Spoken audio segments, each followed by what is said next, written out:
and welcome to On the Couch. Jack Rewald is having a well-earned week off, so I'm stepping in for the night to help out. But the good news is the rest of the team are here to take us through all the action from round 17, and also, as promised, Steele Sidebottom, despite missing last weekend through illness, will be here in the studio. And Bucks, I believe, you're not meant to have favourites as coaches, but I think I've heard he may be one of your favourites. I do. I'm looking forward to seeing whether he's still got the scuff on his head from 2 weekends ago. But yeah, absolutely.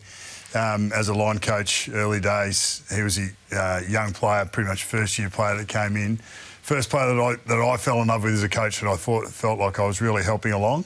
But, geez, he's been spectacular for a long time. You got the floor, mate. You're the host. You want to talk? Well, he's not far away still. We'll get to that, Bucks. We'll get to Steele later. Spend a minute on that 47 touches. No, we'll move on, Brandon, because this weekend, round 17, was billed as top 9 v bottom 9, and to be honest, it was pretty predictable. All the favourites won. Now, Sydney started as favourites against Fremantle, but it's meant there's a bit of a logjam with the top 8 and the ladder, but we really didn't learn much about most of the teams. No, we didn't. So I think out of the Bulldogs, GWS, Fremantle, maybe Gold Coast, if they win 3 out of the next 7, they'd probably miss. So it's probably going to be 14 wins. Gold Coast is a tough one because you have to adjust them. You have to give them the Essendon game at the end of the year. So they would be on 40. They would be on 44 points. Essendon's got half a team at the moment with all the injuries they've had. But the shape, the final 8 shaper, or the team outside the final 8 that's going to shape the final series, probably won't make it, is Sydney. They're 7 and 9 currently at the moment. Obviously, they beat Fremantle on the weekend. They've got St Kilda, North Melbourne, GWS and Essendon in the next month of footy. So they could loom up. If they got hot, they've lost Papley, we know, they've lost Amati. They could loom up, but they've got several games against top opposition, and they're a scary prospect. They're grand finals from last year, aren't they? They are. It's nearly a, what if? If you're Dean Cox, you're thinking, what if? Because their recent form has been excellent. They've had 4 losses by 9 points or less throughout the year to sit where they are. They're 3 games and 15% behind Fremantle. So it's a big stretch to expect that they could get there, but they want to go on a run. Add to those games, the last 2 rounds, they played Brisbane and Geelong. Yeah. So I think they will be the team that shapes the final 8, and as we know, that top 9 is pretty established, but one of those teams has got to miss. That's the games remaining. Swan shape of September, so they're the ones against the finalists at the moment. So the teams in the top 8, GWS, Brisbane, Geelong. It's a big finish, isn't it? So imagine if they got hot though. You look at that opposition: St Kilda, North, GWS, Essendon. Favourites maybe in all those games, bar GWS. But if they got hot and won the next month, all of a sudden their tails are up. It could be problematic late in the season, and they'd probably have to win nearly every game to make the finals. You sound like a caller who's trying to go 8 goals behind with 10 minutes left. They will need to win every game to probably make it, Geordie, but Tom Papley's injury is probably going to hurt them, and they're probably going to run into trouble in one of those games. Yeah, so they finally get their leaders back, and they're able to play their leaders, and we see what the results of that has been. But I think he's huge. Out of all those players, probably he and Goulden are the 2 that you didn't want to miss. What Papley brings in the energy stakes can't be measured. Miss Goulden, Miss Papley and Mills hadn't played a lot, but one player who has played throughout the year that I think is in ripping shape is Brodie Grundy. And obviously coached Brodie for a number of years, but his last 6 rounds have been through the roof. I think 2 weeks ago against the Bulldogs in that fantastic game that they got pipped in, that was probably as dominant a ruck performance as I've seen from him in terms of pure ruck work. Yeah, he's presence, didn't he? He's absolutely on his tucker. He is loving playing. He loves responsibility when he's the number 1 guy. He struggled at Melbourne because he wasn't necessarily and had to share that role, but I think he loves being relied upon, and he's playing as good a footy as he has. He's playing with a physicality, Bucks, as well, which I think's really got him back into his best form. And the team walk taller when he's playing well. But what about the flip side, Geordie? What did you make of the Fremantle Dockers? Because they've had 6 on the trot. They're meant to be a strong clearance team, but they got demolished in that facet of the game. Yeah, I mean, it's one of the key parts of their game last year that was in really good shape. You see there the clearest differential. The best team in the competition last year, and they've dropped to 11. So this is where the game is won or lost. I think you speak to the key position players, they think differently, but it gives you territory. It gives you so much room to be able to make other decisions. But on the weekend, they were smacked in the clearances, and a measure of that is how much you're able to give up on the other end. And I think watching when sides and when midfields don't perform at their absolute best. It is all about communication and balance. So in this game, they decided to go wing on wing, primarily because Errol Goulden was the wing. So you go wing on wing. Now, what does that leave? It leaves so much space forward of the stoppage. So we've spoken about the dominance of Brodie Grundy. And what do the Sydney midfielders want? You speak of, Warner and Heaney and James Jordan's knocking away Caleb Sarong. All about balance. You look there, that the amount of space that Sydney control in that particular stoppage there, if Fremantle were to win that, they're under pressure anyway. So I think whenever you're talking about good midfields, it's always about balance and communication. And I think time and time this year, they've just got that mix a little bit wrong. Having cover as a sweeper, whether it's a winger or a pop mid who got the mids got dragged in there. With Chad Warner in the midfield, the last place that you can afford to let Chad Warner get is offside because you're not going to catch him. And obviously owning the circle on that last one.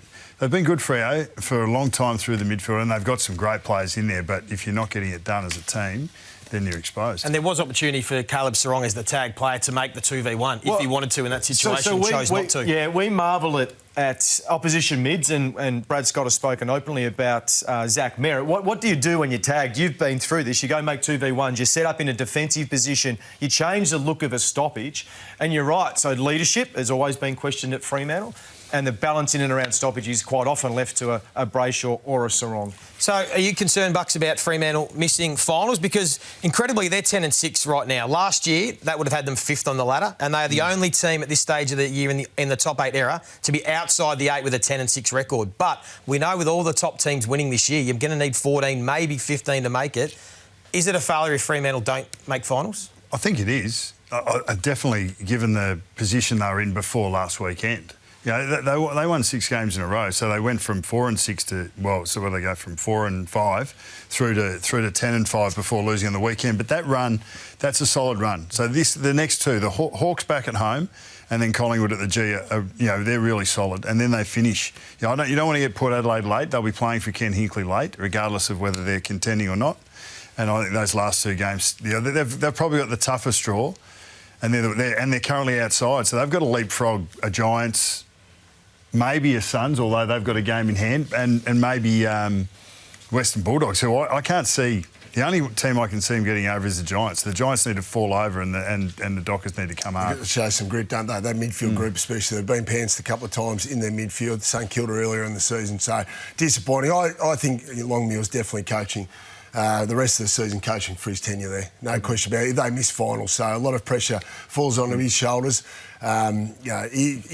Justin is what he is post-game press conference, but there was no presence about that, and I just wonder what's going on in that locker room, the demanding of the leaders and that nature and how demanding they are on one another, because I see a lack of grit at times, through that midfield especially. So Fremantle's got to find that if they're going to make finals, and I think save Longmuir's job at Fremantle. A massive game at home against Hawthorn this weekend. The other team that you were all at MCG to watch, Carlton Collingwood on Friday night, they still remain the talk of the town, the Blues. What did you make of it, Brenny? Yeah, really disappointing. The start was pretty handy. They were in the game up until quarter time, and then after that, really disappointing. And the pressure dropped away, didn't it? Terribly. You look at the second quarter numbers. So 2 of their 4 quarters were 2 of the 3 worst pressure quarters in the competition this season, happening in one game against your arch rival in front of 78,000 people at the G. So look at that, 144, 147, just unacceptable. They were minus 14 tackles, and they only had 46 tackles, minus 18 contested possessions, 22-7 contested marks, really disappointing. 9 players with 1 or less tackles, so where was the hunger? Really disappointing it was. Well, they got smashed in the third quarter, and the scoreboard got out of hand. And it was interesting to see the vision of Michael Voss pulling the leaders aside, Curnow, Cripps and Wiedering. And, a bit of a lip reader from way back. He's basically said, our contest stuff is effing deplorable. It's effing deplorable. So when you go back to your lines and then you sort of miss the rest of it. So he's not having a go at those blokes, although the leaders are a part of it and they are responsible for what happens on field, for finding an action that drives the rest of the group, that inspires the rest of the group. But he's having a conversation here. I'm going to talk to the whole team. But when you go back to your lines, you guys need to school your players towards greater effort than what we saw in the last 30 minutes. How important is it? I mean, we've been speaking about Carlton for a month now, and their actions haven't improved, and even on the weekend they were at their worst for the season. How important is it that, I mean, anyone that gets up and is interviewed, that they're interviewed with conviction? Because right now any player that's interviewed, it's just like, well, they're just trotting out the company lines and you can see straight through it and their actions. How hard is it to get the group back playing competitive football? Well, as I said after the game, I feel like the genie's out of the bottle a little bit. It's pretty hard to put it back in. I think that it's an accumulation of decisions that are made, not just by Vossi, but by the club in general, the football department.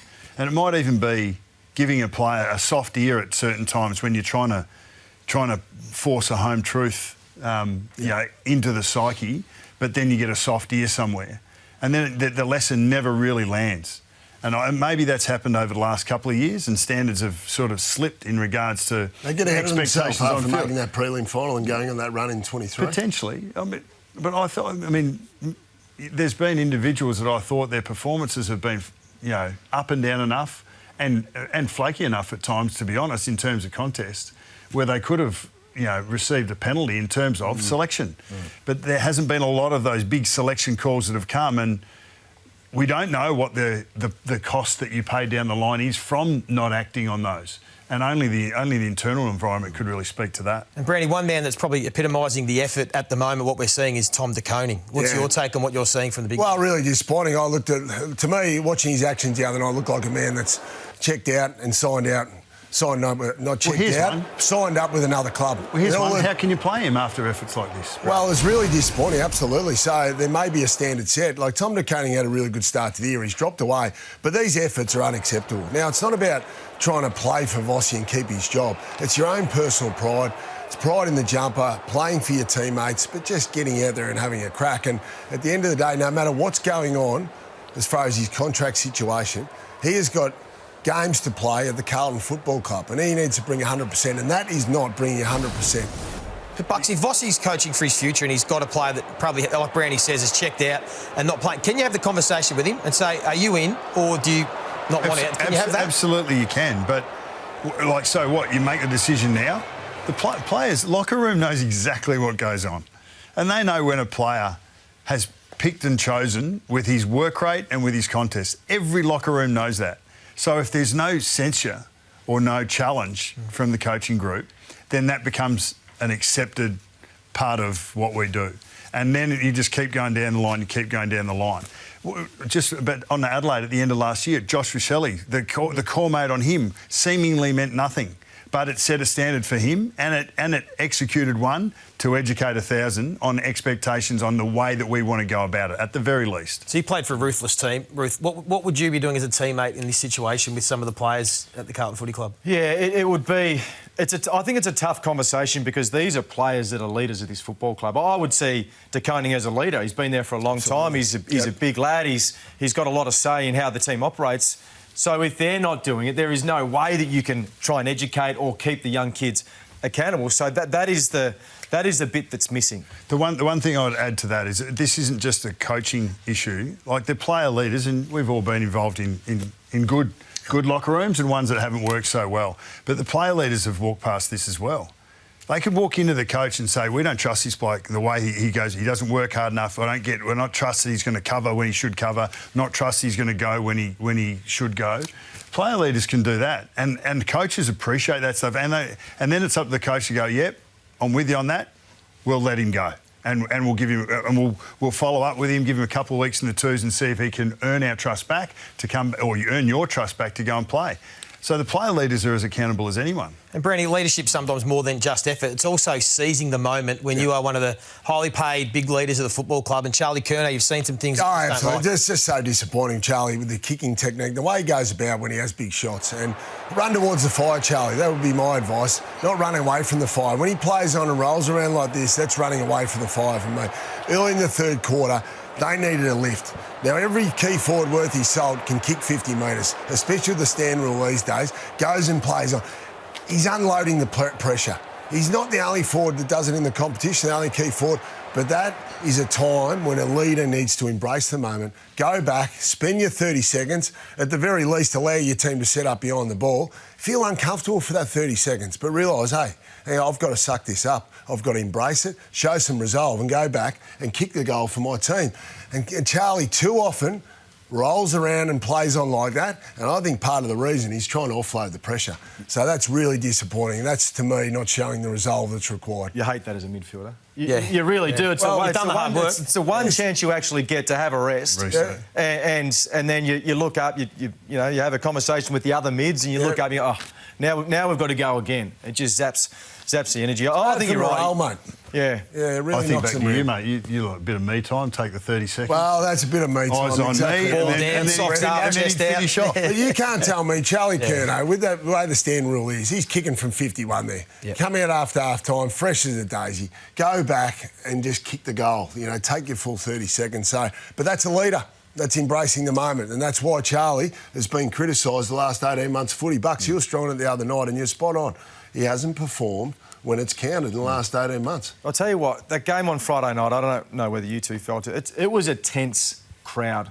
Yeah, I can't remember a game that wasn't a final that was tense. Yeah. And you could feel it in the air. Yeah, absolutely. Well, Bucks, it doesn't get any easier for the Blues because they've got Brisbane Lions this Thursday night, and their first quarter, after a sluggish first 7 or 8 minutes, it was scintillating. Yeah, it was a flex. Yeah, it was a massive flex. And a bit like you, mate. It was a power play.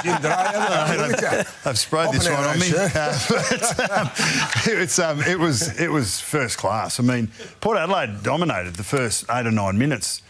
Brisbane only had the one inside. Didn't have an inside 50 until about 7 minutes in. But then, the next 20 minutes of footy, the last 15, 20 minutes of footy in that first quarter was absolutely scintillating. And it's not the Joe Danaher replacement, who might be Sam Day, and Fort's playing instead of McInerney, but just their midfield so clean and so quick with their hands. And we saw elements of it against Geelong a couple of weeks ago, and it just came to light again. And then they were able to finish effectively with medium and small forwards. Jordan, is this a stat we don't talk about enough? The ability to put the foot on the gas and put together a run of goals in a hurry? Because do you remember last year's final series? They did it in every one of the 4 finals. They had a period where they put the foot down, whether it was the last quarter against the Giants, the third quarter against Geelong, the second quarter grand final day was just unbelievable. But this is a weapon that not many teams, I think, possess to be able to pile on 4 or 5 goals in a hurry. You never feel uncomfortable when you know you've got this scoring power in your side, and you never get flustered. How many times do you see sides when they're 2 goals, 3 goals down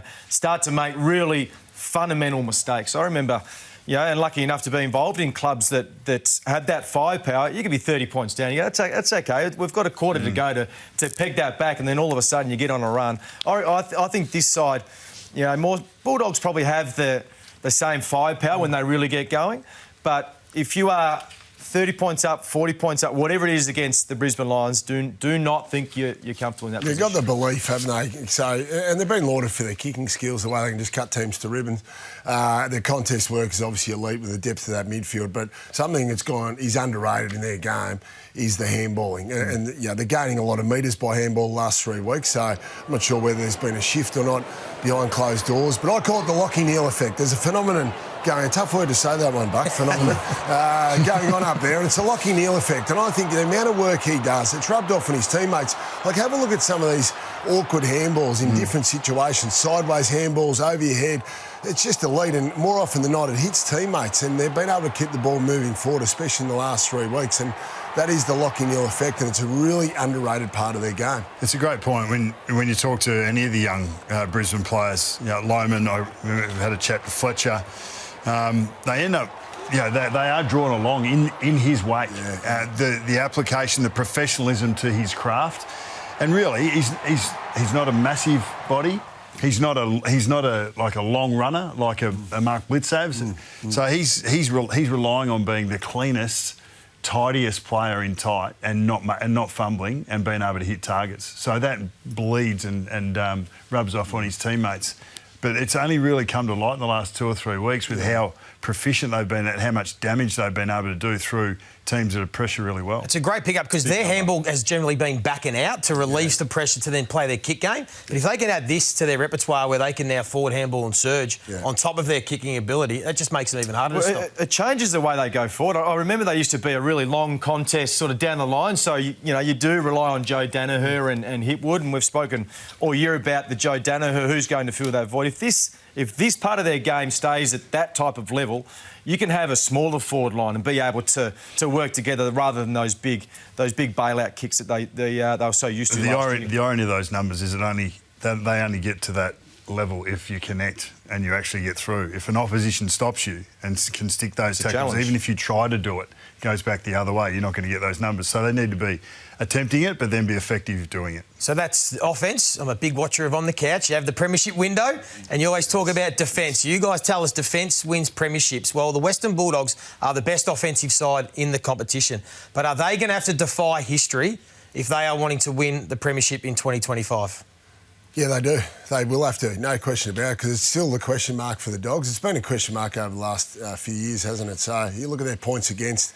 So, 2025, they're ninth, so history says they can't win the premiership. And against the top 8, it's more of a worry they're 12th. So, and then the scores per inside 50 against, down to 14th against the tops teams, and their ability to stop the ball movement is 10th in the competition. So that's an area of concern. If we're talking they win the premiership, that's an area of concern for the Bulldogs, no question about it. Well, the music hasn't stopped yet. There's still another 6 or 7 games, so depending whether you're the Suns or not, but they've still got a chance to improve on that, and they want to see that improve.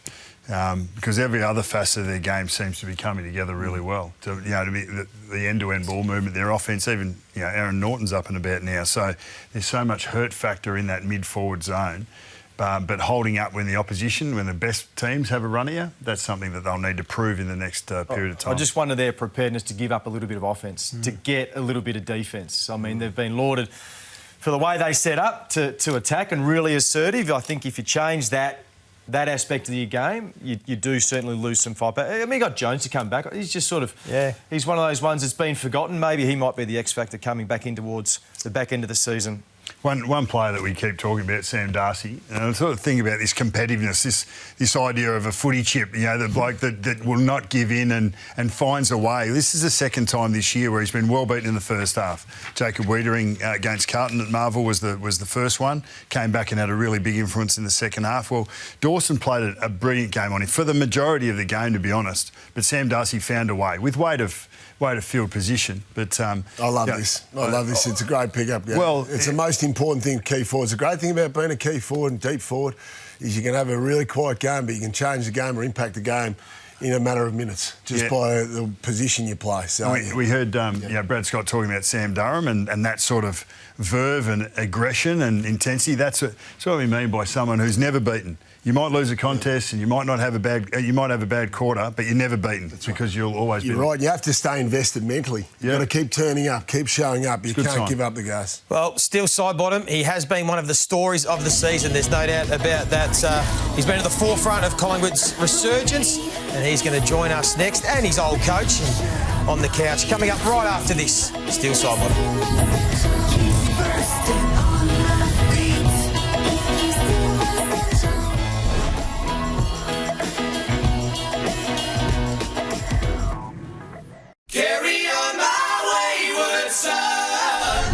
Don't you cry no more. Opens up for Steele Sidebottom. Goal of the night for the Pies. Sidebottom coming through. Steele. Pure Steele from the Pies. Steele, the number 22. The winner of the Anzac Day medal is Steele Sidebottom of the Collingwood.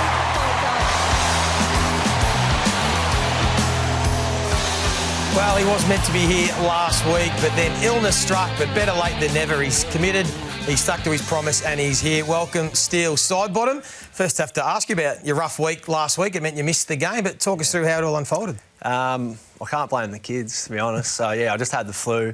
Knocked me around a little bit. I was probably in bed for a couple of days and then, had the sort of fevers and things. And then, did a bit of a trot on Saturday, and that's... as much as I'd done until today at training. So, it's been a long week. And we've heard it might have filtered through the club. There's a few sick boys as well this week, is that right? yeah, there's been a couple sort of come and go, but I think we're just trying to get on the front foot a little bit and try not to have too many guys in at the same time. So you're ground zero. You've copped the blame for it, have you? Yeah, well, I think I'm the first to go down, yeah, so I'm copping the whack, but we'll be right, we'll find a way.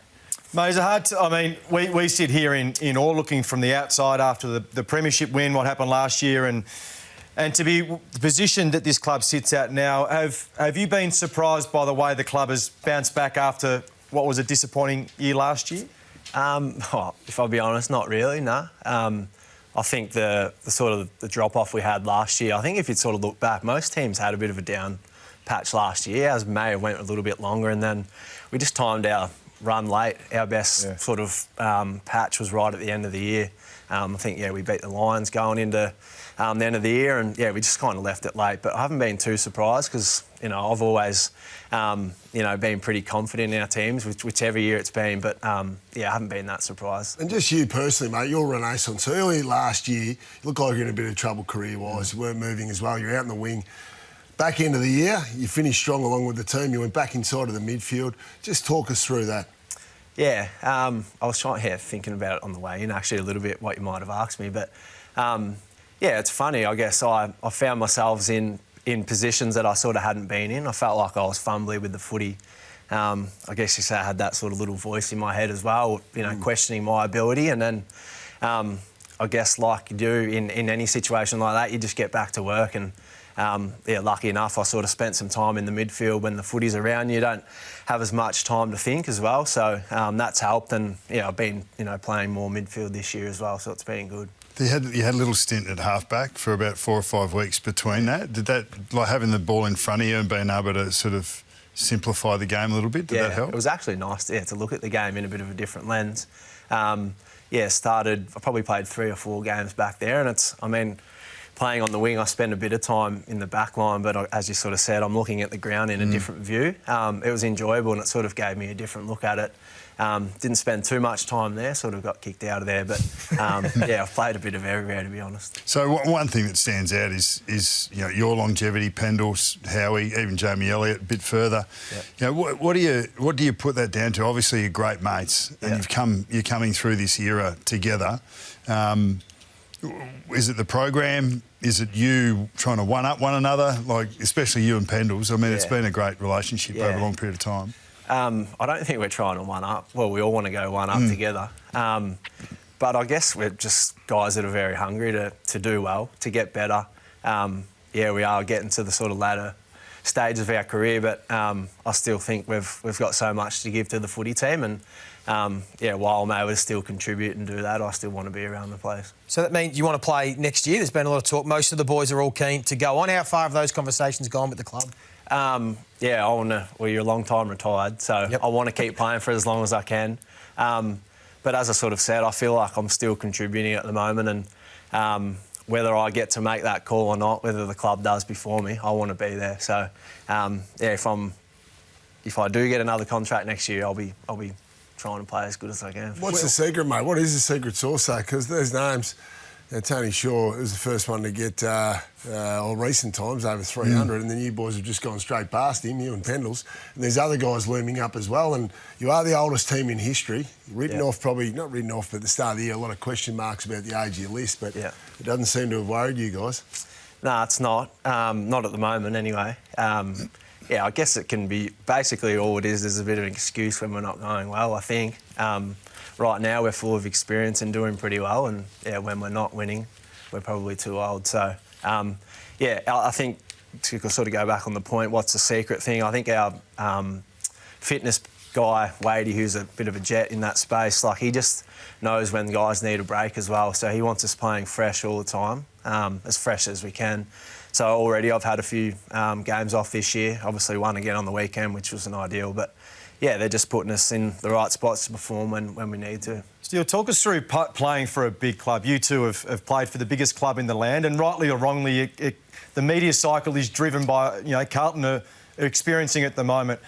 To be involved at a big club and to sit here today after so many games and still genuinely love the game, how have you managed that part of your career?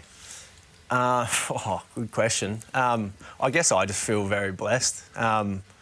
I was a mad Bomber supporter growing up, so I would have loved to end up at the Bombers early. I hate to hear that.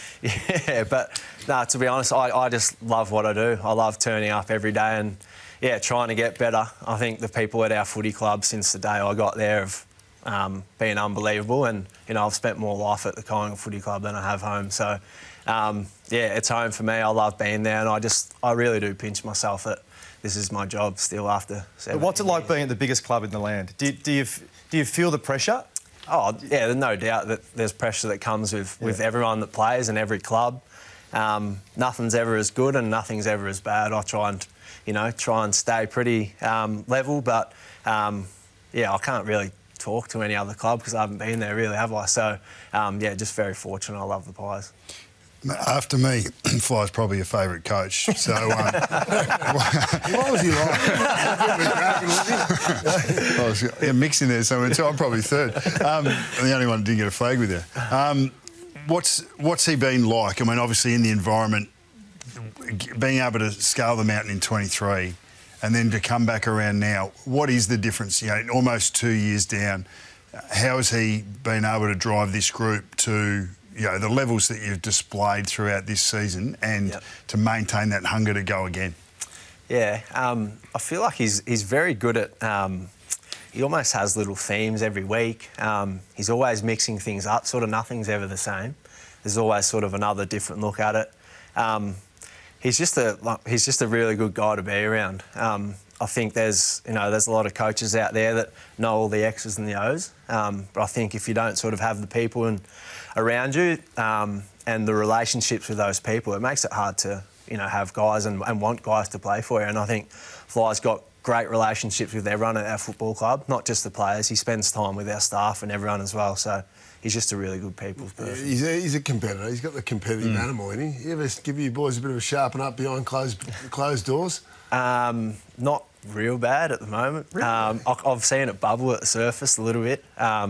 He can get quite animated at times, but he's actually been very good and sort of cooling himself down. He obviously puts himself down on the bench. It's probably a little bit harder there to go off. What about, how's he going to go with the selection squeeze? Because you are 10 points clear on top, but you've got some big names still to come back into this side. Yeah. How they, and one of them including, I want to get your take on Jordan De Goey and where he's at, but is that great for the team that at training and like things like that, you're all competing for spots in a finals crack at it? Yeah, it's a great spot to be in. I don't know if coaches do. You know, you want a nice, healthy list, but when it comes to time to make the calls, you're going to have to leave guys out who are, you know, are going to be disappointed. We always talk about the footy club that if we're not playing AFL, we want to go back to VFL and play above the level. And our VFL have had a pretty good year as well. So we've shown it this year already. I think that no matter who pulls a jumper on each week, we've just got guys that know the role that they need to play. And Geordie, how's he tracking, Geordie De Goey? Well, he was probably tracking a little bit better than this time last week until Bruz sort of gave him that clip. But, yeah, I don't think he's far away. Clearly he's in protocols now. But, yeah, Geordie's someone who is going to make our footy team better. And I think to have something like that up our sleeve going into the pointy end can only help. You've seen a lot of players come through the doors and a lot of talent, some all-time greats. Where does Nick Dacos rank and what have you seen from afar comparing him to maybe other stars that have come through that he might do a little bit differently? Yeah. Well, I guess for his age right now, he's as good as I've seen. I believe that Pendles is the best that I've played with. He's been able to show that consistency over such a long time. Nick's... I'm not saying that I'm like Nick, but he just loves footy. You never see him without a footy in his hand. Does he run around with a smile on his face? Always like got a smile on his face. Yeah. And, I think he's the way he sees the play. I think all good players have sort of see the game a little bit further ahead than what others do, but he's got, you know, really fast pace off the line. He loves a little double up, that sort of lob handball, which all those good players do. But, he's incredible talent. He works hard on his game and he doesn't sit still, which is nice. And you boys protect him. Well, not protect him, but you help him, no question about it, because he does get tagged a lot of the weeks, doesn't he? But it feels like it's a team approach with his tag. Yeah, and I think sort of we need to get better in that space a little bit as well. So that was something that come up during the off-season, was it? Or something you work on in the pre-season? I think probably even just this season, he sort of hadn't been tagged every week, but he sort of is now. And sometimes, we're just leaving him to sort of fight his own battle a little bit. And, it's up to us to look after our best player. There's no doubt he can probably get through it on his own, but, we want to protect him and we want him playing his best footy for as long as he can. You are a statesman of the game now, so we've got to ask you these questions, these worldly questions. The stand rule, you blokes nearly got the rule changed early in the year, the way you were manipulating the stand rule on the 45. How have you seen that? And obviously the evolving nature of the umpiring the last few weeks, where now their stand rule's getting picked up pretty much on the back of the way you boys manipulated it. Well, I guess like any rule change that comes in, the coaches and the players now are so smart that you're looking for ways to sort of... well, you can't break the rule because there's umpires out there, but maybe you get they're lenient in some spots, but I think the umpires do a fantastic job. And that's something that would have Brian brought up. So it happened to holding the ball last year. They had to change the holding the ball rule interpretation because of you boys as well. So you are getting the rules changed with their interpretations. Well, the more you blokes talk about it, then... What does frustrate? Is there anything that frustrates you? Anything frustrates you in the game? You do watch a lot of footy and you love it. What's the one that I sort of get a little bit frustrated by is sort of like the protected area one. When guys are nowhere near making a play and they call a 50-metre, I think the penalty is far too harsh. So...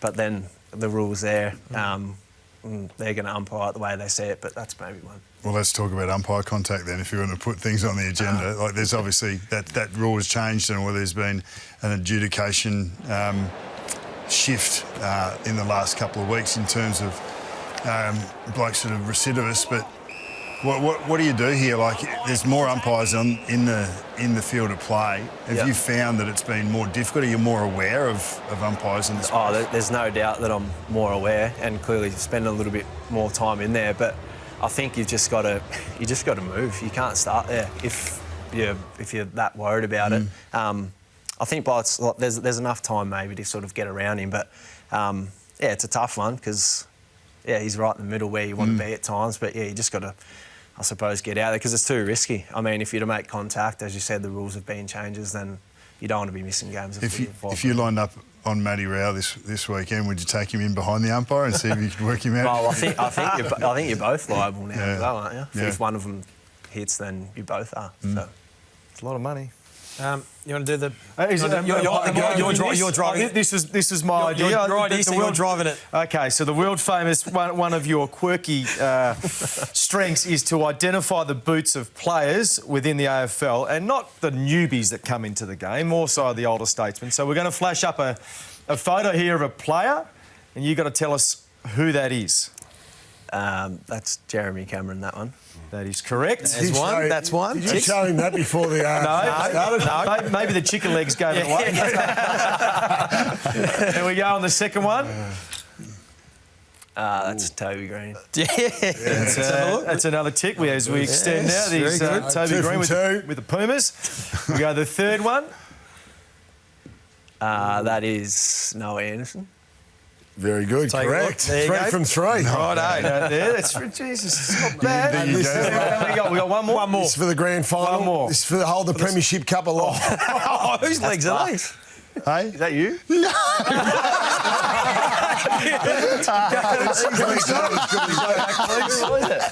Go back, just give him one more look. Have one more go at it. Happened this year. Are we zooming out of this one? I never wore short socks. What are you talking about?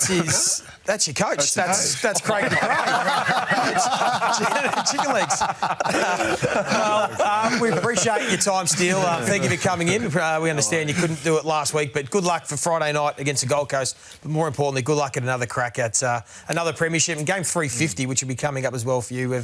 We love watching you play, so well done. Thanks for having me. Well done, Robbie. Very good. Well done, Steele. After the break, we've got one of our favourite segments. It is the good, the bad and the ugly.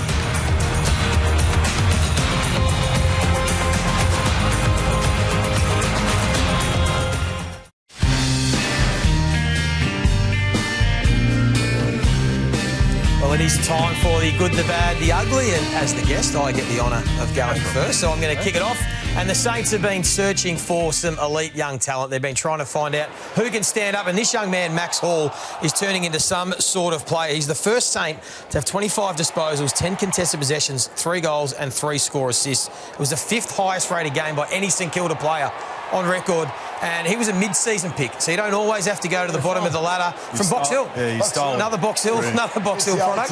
But he's becoming elite really quickly as a small forward, so that's a big good athlete. He's been excellent. Another guy that I reckon has taken another step this year is Tim English, and this particular bit of play struck me. He's been pushing forward hard on opposition ruckmen, and he and Sam Darcy have been really getting deep to provide aerial threats, but this is not what we've known of Tim English, running back with the flight and launching highest point to be able to take that mark. All credit to him, because he hasn't been known as that courageous aerialist. He's run across the field really well in transition, but if he can continue to add that to his game, he just goes to another level. Yeah, my good game from the Essendon Gold Coast game on the weekend, and the Baby Bombers. I think a lot has been spoken about their high-prized draft picks, the previous generation to this, in Cox and Perkins and those types of players. Reid. I think there's now an emerging group of young players that could potentially take this side to where they need to go to. Kako was fantastic on the weekend. Archer May's third quarter. Nate Caddy, a lot has been spoken about. Zach Johnson, you could add Luau in there as well. They're an exciting bunch of players. My good is Jordan Dawson, the captain of Adelaide Crows, did their game yesterday, and the longer the season goes on, the more I'm impressed by this guy. Clearly he's got great leadership qualities, but that's a big hit from Maxi Gorn. Maxi had to go off. He gets up and follows up, gets a touch almost immediately and sets up the next goal. So he's been fantastic all season. I think making a strong case as All-Australian captain if you had to pick it right now. So I think he's loomed up, and I think now he's on the top podium. So look at the way he plays coming out after half-time. That's leadership for me. He lowered his colours to Josh Dunkley a few weeks ago until three-quarter time, and then he got the Crows home with a massive last quarter. That's true leadership. Yeah, like it, Brownie. Well, that leads into my bad, because we saw Max Gorn come off second best in that collision. He had to go off. Well, this was later in the game. He's come back on the field, and when your big man's struggling, you don't need your midfielder pushing your head into the dirt when you're having one of those days. So come on, Clary, look after your skipper. He's been carrying the team for half the season. You're doing that to him. How about help the big fella up? Mine comes from the same game. We spoke about Charlie Curnow not taking his 30 seconds. Well, as good as Cozzy is, sometimes you just need to go back and maybe, I won't tell him how to kick it, but just take your time, let everyone set up, take your 30 seconds and don't belly the ball. Take responsibility, Brownie. Take responsibility. He might only do that once in his career, and it was on the weekend. They kicked terribly early, didn't they? Should have been 40 points up, the D's. Take the responsibility. Who's up? Brownie, it's you, mate. You, Brownie. Jeez, here we go. Well, another bad kicking disposal. St Kilda, 2.5 for you to watch Joey, on the weekend. And they're competing really hard at the moment, St Kilda, the last 3 weeks especially, but their kicking was just deplorable at stages. And I know they've got some younger fellas and they made mistakes, but they just butchered the footy at times. So that's an area of improvement for Ross, the back end of the year and over the off-season. Well, Ross didn't look too happy in the box there, but one bloke that did was Ken Hinkley. If you haven't seen this is that bad it's good. So, Look at the plug on the right. Hey, hands up on the couch if you haven't run that gag. We've all done it. But not on national TV. Excellent. Very good. Maybe I'm getting a bit old, a little bit more emotional, but I just don't like seeing players go down with really bad injuries. And I must say that the Pau Pepper's one of my favourite players to watch in the competition. I love the way that he goes about it. Ken Hinkley, even post-match, the emotional scenes that this may be the last time that he coaches Sam Pepper. Well, it will be the last time he coaches Sam Pepper. So emotional scenes after the Port win on what was a really devastating injury. Bucks, you're ugly? Yeah, I thought at the Gabba we've spoke about Brisbane's comeback, but there was a bit of a cheap shot here. Dane Zorko wasn't that happy. Young Johnston playing his first game. Just delivered that one right there. So that was only worth a fine. So my ugly, a little bit for the kid, but for the AFL, that's just not an acceptable act. That needed just a week. I don't know what the matrix looks like. Have a think about it. It needs a week to consider that is not acceptable in our game. It was hard enough to have Zorko, checking his ribs. that's not an acceptable action, and it needed to be sanctioned above a fine. The game doesn't need that. My ugly was the AFL arc yesterday, last quarter, so 15 points up the Crows. This was critical. This was called a behind. Clearly by McVee's reaction, he thinks he's touched it. This is called a behind. So you need conclusive evidence to overturn it. The only problem is the arc was looking at the wrong Demons player that touched it. They kept looking at Rivers and May. They spent about a minute on it, looking at the wrong replay. Finally, they went and had a look at the right replay. Look at closely at this. Mate, that's gone to second slip. So that only got shown after the ball had been bounced. Now, boys, you've got to get that right. If that happens in a big game, a final close game. Now, I know Adelaide Crows supporters will say, well, you know, what goes around comes around. But you've got to get those things right because that was critical for Melbourne's chances. Well, my ugly, Nathan, this is at you. This guy's an Australian icon. He's a die-hard Saints man. And this is how you disrespected one of the Australian greats. Let's take a listen. Bucks, you wouldn't have played here, of course, Collingwood. Would you? Did you ever play here? Yeah, played here in '95, got tagged by Shane Brewer, got dragged. Really fond memories. Whilst I was playing that game, I think you look a lot like Eric Barner. So do you reckon I was switched on? Eric Banana or Eric Banner? Eric Banner, there you go. Eric Barner, come on, Bucks. Everybody knows who Eric Barner is. But not only that, you know what's even more ugly? So Shane Brewer, blast from the past. Yeah. You said you thought about Shane Brewer looking like Eric Banner. Eric Barner. Eric Barner. Well, let's take a little bit of a split screen. And this, I think this is my ugly. Let's take a look. So He's 2 points. Does that Shane Brewer, does he even look like Eric Banner? Are they triple? Very simple. Well, that's Poiter. Poiter. He did from my perspective. Anyway. Hey, it's my eyes, mate. Leigh Montagna. Yeah. Anyway, there's a random one for you. Well done, Tim. Well done, everyone. The good, the bad, the ugly. Hey, up next, we do have Sing the Praises, which I'm looking forward to. A bit more positive. And, of course, next week, the legend that is Leigh Matthews. He will be in the studio taking a look at all the action from round 18. That is next week on The Couch.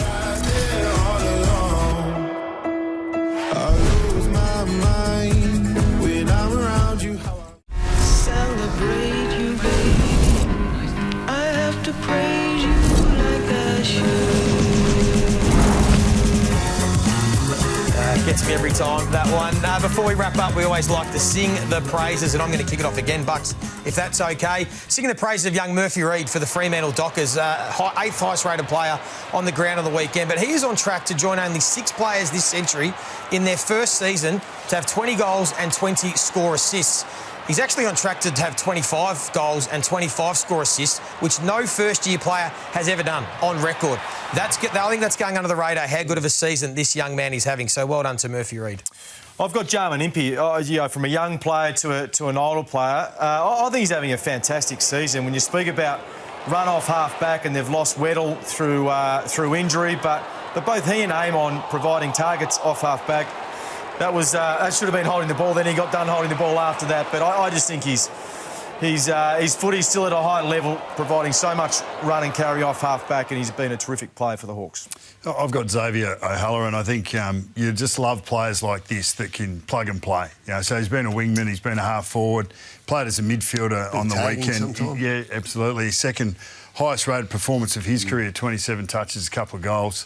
And you just love those players. You know you can rely on him. He's really combative. And, he can handle himself physical. In the ring. I've seen him with the gloves. Is that right? Yeah, absolutely. Yeah. Oh, well, I'll sing his praises on that as well. No, he's a beauty. Well done to him. And tell you who else is a beauty, Georgie Stevens. Great to see him debut from my home club, the South Warrnambool Football Club. I played with his old man, Sammy, who's one of the great club stalwarts around there. But this man had the most scoring involvements by a debutant ever of any team, 14 scoring involvements. So it's a great day at the office, 21 touches, 8 clearances, picked 58 in the 2023 draft. Maybe not sure where his career was heading, hadn't had the opportunity, but once again, Geelong, they blood him through the VFL, don't they? When they come in, they're ready to play. Well, thanks for having me, gentlemen. Remember, next week, Leigh Matthews will be back on Monday night and Jack Rewalt will be back in the host chair. So until then, good night on the couch.